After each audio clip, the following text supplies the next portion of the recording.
આની ગ્રેવી, ડુંગળીની ગ્રેવી,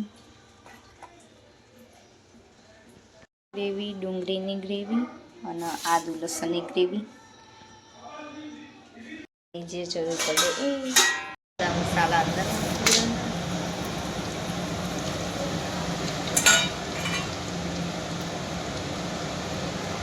મસાલા તે ચડવા દેવા.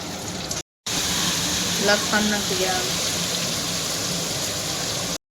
બધા મસાલા નાખવાના. ગ્રેવી અને બધા મસાલા.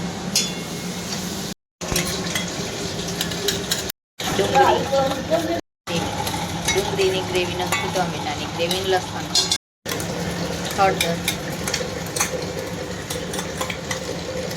મસાલા અંદર નાખી દીધા. હવે લાવી દઈશું વેરો.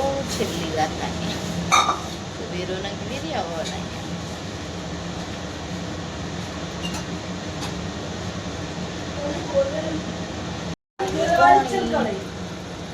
હા તેલવાળું સ્વાદ પ્રમાણે છે. ખાલી તોણા નાખવાના બાકી રેડી. ગ્રેવી ચડી જઈશ. દેખીએ